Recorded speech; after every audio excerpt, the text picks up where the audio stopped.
Hey guys, oh my god, do I have a treat for you. I just got the E75 TS in boxes. Now, I am a avid German heavy tank hater, and so today I figured I'd give this thing a try. I was trashing on it in a previous video of mine, and the reality is I know nothing about this tank. So I haven't looked at the stats, or like I just opened the firepower tab. I haven't looked at the stats at all. I'm going to get this thing set up, and then we're going to play this thing blind. I know nothing about this tank. I don't even know its alpha damage. I'm really excited.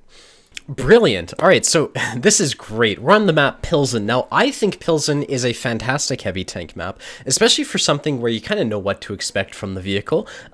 As far as I can tell, I don't know how the DPM compares to other tanks of its tier. I think it's slightly lower. Like, I think you'd expect roughly a 10-second reload in an IS-3 with 390 alpha, whereas this thing has 360, 227 pen. Like, to me, it looks like this is a very basic German heavy tank platform. However, it should be a lot more competitive than the low, you know, in the current matchmaking. So we're going to go to the cities. In heavies, it's super important to look at who you're up against, because what happens is you don't have time to run away. Like, you don't have the speed to run away in a heavy tank. And so if you make a prediction that's wrong about where the enemy team is going to go, you're often going to get like super wrecked because you can't run away. And so what we're going to do is we're going to go to E2. Now, I can get away with that. They have 4 tier 8 heavies, so top tier heavies, and we have 4. Now, if you look at their tank destroyers, kind of compared to ours, we have like a Ferdinand. They have an actual T28 prototype. So they might have an extra heavy tank that we have to fight against, because the T28 prototype can totally get away with playing like one, but that shouldn't be too much of an issue. Like, I'm pretty confident fighting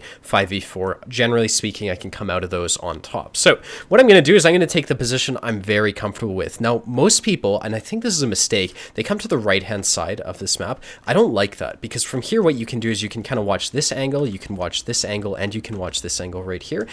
The right-hand side's worse. I don't really know why you'd want to fight these guys when you can simply just drive around like this and shoot them, and they will never expect it. So put a shot into the T28 prototype. That was a snapshot. This is the type of angle I love to poke, because there's no way any of these players will ever expect it, and I can repeat the process every couple minutes. Instead of, you know, if I'm here to engage these guys, they'll start countering you. They'll just camp you. It's impossible to continuously engage them. So I prefer this type of angle to fight with, and there's a SU. I missed the opportunity. I was talking. Now, if this guy pokes again, that'll be great. What I think is going to happen is I think this SU... Oh, look at where our team is. Okay, so looking at the map, if you see where their team is, we've got one tank suppressing their entire team right here. So these guys are going to move up like it's no problem. And really, it's only the SU-101 right now who I'm fighting against. So the SU-101 is suppressing me. And really, they can just kind of, the whole enemy team is able to drive in. So that's why... Maybe I should poke on the T28. The T28's not looking. I'll put a shot into him. Good. That's our first shot of damage. So that's what we need. But like I said, like, the issue here is actually going to be... Oh, that's the low. He's crossing to fight me. Okay, so I'm going to shoot the ISM right now. The ISM's not paying attention. Going to go for his track, so maybe we can try to permatrack him. What's going to happen is this low is going to poke on me if I keep looking at the ISM. And I'm trying to get the ISM to shoot my upper front plate or something and miss. Okay, shot my turret. That's fine. Okay, so the low fired. So I can wait until that low... Like, I can wait because he's reloading, and the brilliant thing is he's shooting at people like 34, so I can actually shoot at the ISM. Not really too worried about it. Go for his lower plate. That one bounces. He shoots me, tracks me, and this is why I have the large repair kit. I'm not going to use the large repair kit to heal my track, but we can still, you know, play this decently. Now, this ISM, not much I can do against him. I can fight against the T28 prototype, and this is the typical heavy tank fight that most people are used to, so it's brawling at this point. Now, what's happening is these guys... This low and the VK are engaging these players. So that's why I was able to get away with playing the angle that I was. These guys are being suppressed by my teammates. And so that's why, you know, if my teammates were to die or fall back as I'm fighting this T28 prototype, I'd be very screwed. Now, this guy's driving across the open. I'm going to go for his track right there. So I'm going to have to load APCR because this one's not going to pen consistently. And you can see as these guys fall back, the low is actually starting to shoot at me. So I have to be really aware of kind of how my teammates are doing, because they can very easily get me killed. They're not fighting the VK anymore, and so I have to fall back, because otherwise the VK is going to shoot me in the side of the turret. So, falling back, right play here. I'm now held down against these guys if they choose to poke on me. They won't poke on me yet, and the reason for that is this T44 is suppressing them. So,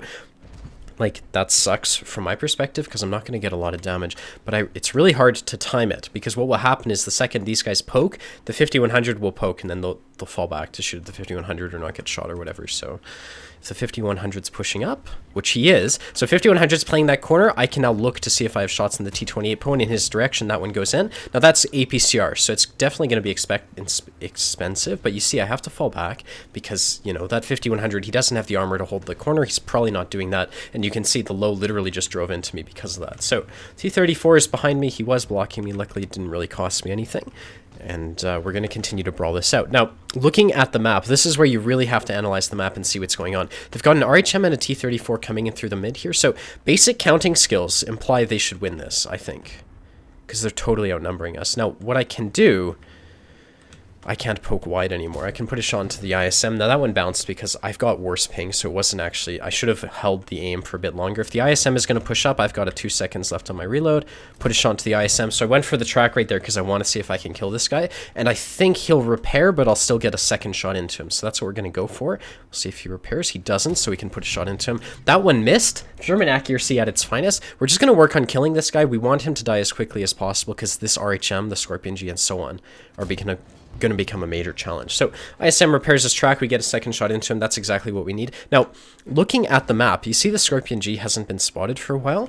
Most people would be inclined to poke to see if someone's here. There's no way that Scorpion G is not there anymore. There's no way that this already... Oh, there's the Scorpion G. Okay, I was totally wrong. So because the Scorpion G's moved, I want to surprise these guys. So I'm going to have to reverse very quickly after I make this play because that VK is going to poke on me. Okay.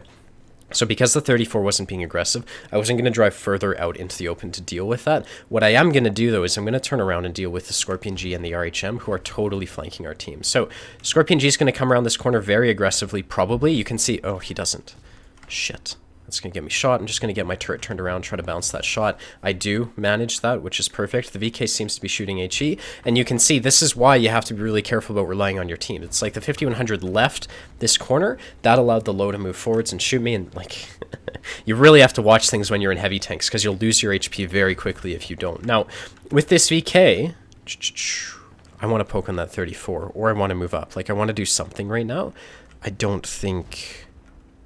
this is like helping our team at all. Okay, here's what we're gonna do. We're gonna go fight that Scorpion G and the RHM in the mid, because the VK and the low are just not fighting me. That's making me useless, and it's kind of allowing the rest of their team to pick apart mine. So here we go. We're gonna flank that RHM. He's a 2-shot, 360 times 2, 720 off the top of my head. So I think we can get 2 shots into this guy, and that's going to help us out a lot. There's the RHM. Just going to fully aim this one. I don't really want it to miss, and that aim time's actually really bad. It would be even worse with out food. There you go. So here I'm okay taking a hit from the RHM, to be honest, because I want to test the armor against tank destroyers. We don't take the hit, which is great, but I just kind of don't know how this tank is going to perform against CDs, so it was a learning opportunity to get shot right there. T-34 is open to be flanked. So with this guy distracted by the Scorpion, I can flank the T-34, and immediately we're going to start fighting the VK and shit. And you can see the second I left the city, they're able to push into the city. So that's rough. What I want to do is, in case the Scorpion G dies, I want to be aggressive, because I don't want to have that 54 mod 1 on my ass. And what I can do here is I can totally catch these guys off guard and pop up right here. And so that's exactly what we're going to do. So low seems to have noticed me. Sneak one into him there. That one bounces. Now we've got the... So here we've got the IS-3 supporting us. This is why this is an okay play. It's not too aggressive. And I'm just going to focus on continuing to flank these guys. The ISM puts a shot into me.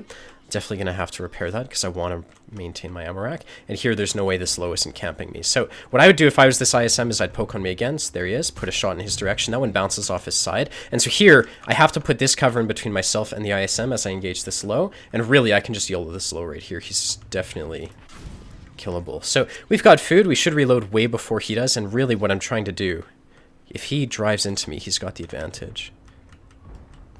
Okay, get the kill. Someone shot him, so ISM's there. So the ISM isn't looking. That gives me the opportunity to flank the VK. Here's where the damage farming part of this game comes in. What I'm going to do is I'm just pushing forwards. Dude. Okay, I don't want to die to the VK. Damage farming part aborted. Basically, I was going to ignore these guys because I figured they were going to die. I figured the M4 was going to kill him, and I figured someone would kill the VK. That didn't happen. So what I'm going to do instead is I'm just going to drive forwards. Oh, the UDES is low. Fully aim this shot, hopefully. Okay, spoke a bit too soon. Now we have this opportunity to flank the ISM. So really it doesn't matter who we go after. I'd say the game is won at this point. I just know that the ISM is actually been really difficult for my tank to pen. So I'm going to load gold for the last shot on him. HE would be the cheaper option, but he is on 70 HP, so it's not likely that HE would actually kill him on the first shot. It might take 2. So, gonna full speed. Yo, this thing is surprise. Hello. Good, get the kill. Then we can see if we can find that VK. Get a point. So I'm just testing the armor here. I want to see what happens fighting against this VK. He bounces his shot. Gonna go for his lower plate. Okay. 5100 gets the kill. So not a bad first, well, this was actually my second game in the tank. The first one was super boring, but not a bad first replay. That was 3k damage, and that was like, I had a lot of fun. This thing actually seems really good for German Heavy. Yeah, that was Mastery Badge second class. It's almost like we don't have a premium account with the amount of credits we're making. Profited 55k, that's exactly what I need. I'm going to play some more. So I'm going to profit a bit more than I normally would because I'm running food, but I've already bought a bunch of German food on sale. So that's why I profited 50k. Normally it would have been about 30k with a 3k damage game, but there you go. So for this one, we're on the map Serene Coast. Now this is exciting because they don't have anywhere near the amount of heavies that I'd like to fight on this map. So typically what a heavy tank driver does, and I think it's a mistake to blindly do this, is they go to the 9-0 line and they just fight it out because that's where heavies go on this map. Now, in this game, they have one arty. This tank has side skirts, so it's pretty decent against arty, I would imagine, and their whole team is comprised of mediums. So, what can I do? Do we have the mediums to match them? Yes, we do. We also have TDs. They have TDs. So, what I think would be a decent play is to go up to D1 and fight their mediums. And the reason for that is they have no way of beating me in a hull down fight. Because the medium tanks will have the DPM advantage over a heavy tank, like, all the time. They always have better DPM. But what will happen is, like, a T-44 is not going to have the armor to deal with my vehicles. So he can have all the DPM in the world, but if he can't pen me, like, I win. So what I'm going to do is we're going to play the medium tank side of the map. We'll see how it goes. Going to try to get another 3k damage game. And yeah, I'll just teleport up to C1 because this thing, although it's a very quick heavy by the looks of it, it doesn't seem to be the fastest out there. All right, so a couple things about how I'm going to position myself on this side of the map. Because this vehicle has the arty splash guards, what I'm going to do is I'm going to focus on keeping my side to arty because I think arty will do more damage if it actually hits the front of my tank. Now, this is going to work out perfectly because how I like to play this side of the map is I like to drive forwards and backwards on the plane that I'm on right now. That's a 44. Why aren't they pushing up? Okay, so 44 is there. He's not going to push in. And that's the problem with this is, so the mistake everyone makes on this map, if the enemy T-44 or someone is in that position, is they push in. Now, look at their lineup. They've got 5 tank destroyers.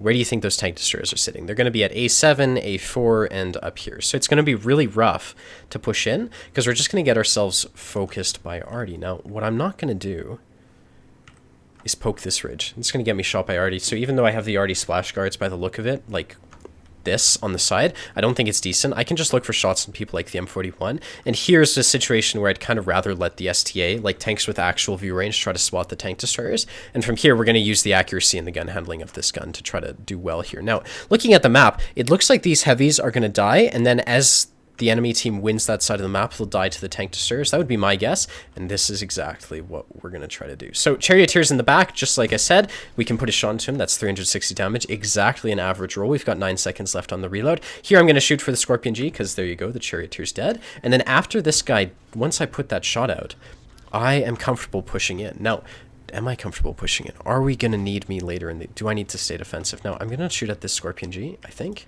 Definitely still spotted. Put a shot into him. That's fine. Hopefully I get some assist on that. Reload again. I think this is being kind of greedy. What I can do instead is I can shoot here, because there's no way the Scorpion G isn't here now that he's unspotted. He's going to be looking for shots on us, and I guess he's not there, but, you know, it's a reasonable blind shot to take. What I want to do is we've lost the 9-0. Now, arguably, that's my fault, because I came over to here, but I did win the side of the map I'm playing on, so we don't have to worry about being flanked just yet. When I go back to base, what I'm saying is we can only... They're coming in from one side of the map. So looks like the TDs are actually doing better than I thought. I'm going to come up to the middle of the map. This tank's slow, so I'm not going to commit to going back to base, and I'm not going to commit to attacking. I'm going to be in a position to help both sides, basically. Alright, so looking at what's happening, now that I can see the HP of the tanks that are pushing in on the 9-0, you can see they're super low and they're dying very quickly. So coming through the middle of the map to try to unearth their campers, I think is the right play. There's a 34-3 who's dead right here, and so what I'm going to do is I'm not going to be too aggressive. Look at where my team is. Like, it's super easy to be too aggressive. Actually, I should fall back if I wanted to win this. Yeah, this is not a win right now. There's no way. I'm alone, right? So looking at where my... Oh, shit, this tank turns too slowly. I have clutch braking on purpose, but, you know, 69 is going to clip me out because he's not pushing in with his teammates. We're all dead. Okay, and then we're just going to get safe. So I lost some HP for that play. Honestly, I'm kind of okay with that. I think it worked out in the end. Now, what I've done is I've fallen back because you can see we're definitely losing right now. And what I want to do is I don't want to lose. So the Batshad died, changes everything for me on this flank because he's the one who would scout for me. And the 44 is still pushing in. So it really sucks that we've got a full HP medium pushing in. Can you fall back? Please? This is really going to be rough because I actually want to do well. And if that full HP 44 is able to help us, you know, towards the end of the game, we might actually do well here, but doesn't look like he's insistent on dying. So what I have to do is, because this 44 is pushing into tanks that are going to kill him, is I want to support him if he gets YOLO'd, but I want to be in a situation that allows me to survive until the end of the game. You know, you want to try to be one of the last players to die if you can help it. So what I'm going to do is I've fallen back to here. This is going to allow me to use the German accuracy to try to snipe people. Now, the gun handling's an issue, and I need to make sure in case someone comes through the mid here that I have cover. You know, if I get spotted, I want to be safe. So 44 is falling back. Now, what's going to happen is if that LT chases the 44, I'll get spotted. I don't like this position at all. I think it's really shitty, so I'm going to continue to fall back.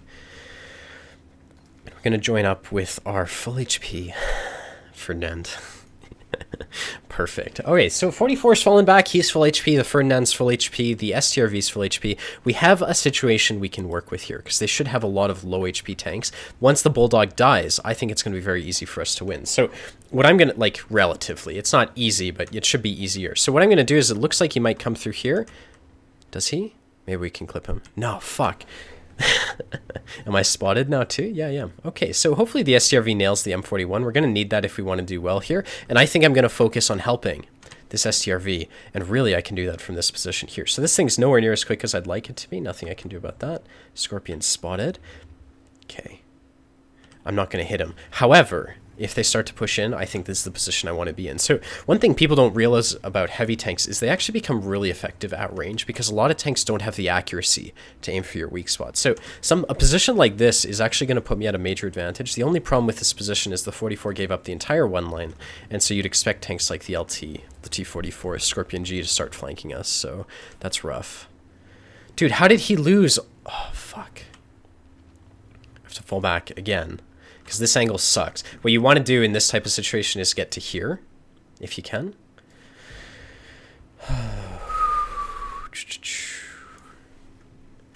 We just keep pushing into tank destroyers. Incredible.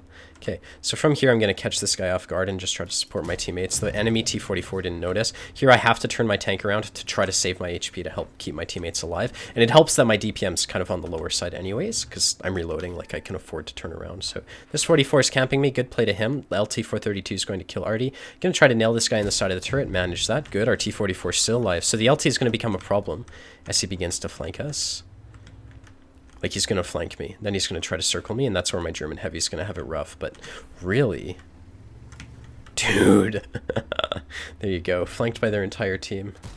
Okay, ISU bounced. He must have hit my upper front plate. Here, you can see on the map that the LT is flanking me. I'm going to try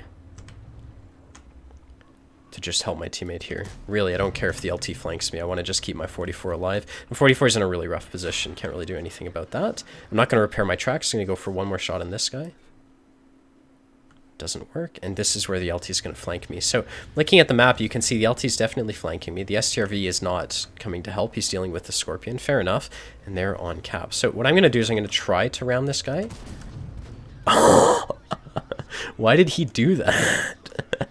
And really, if we can just kind of put him on his side... Oh, fuck, Artie. I have to repair my radio operator. And I don't know if it was worth it to get one more shot of damage, but we did heal our entire tank right there. So that was rough. I know it's like, you know, you could argue I maybe should have done more, but we won the side we were on. Pushing through that early in the game is always going to result in a loss. So honestly, heavies are way more fun than mediums right now. I really enjoyed this game. 54k profit again, which is incredible. 3k damage, and I think I'm going to call the video there for my first 2 games in this tank. What I'm going to do is maybe I'll review this tank. I'm excited to keep playing it. What's the DPM? 2,300 DPM. So not the greatest DPM. The accuracy isn't as good as I thought it would be. I thought it would basically be a low. It's 0.34 with the setup I currently have. So not the greatest accuracy either. The pen seems to be the strength of this vehicle. You know what it is? I think the low has 320 alpha, if I recall. So that's where the trade-off happens with this tank compared to the low. So regardless, really enjoyed this game, this couple games in this tank. It's pretty fun to play. We've got a 67% win rate so far. And yeah, I'm excited to make more videos in this, and I hope to see you for the next one.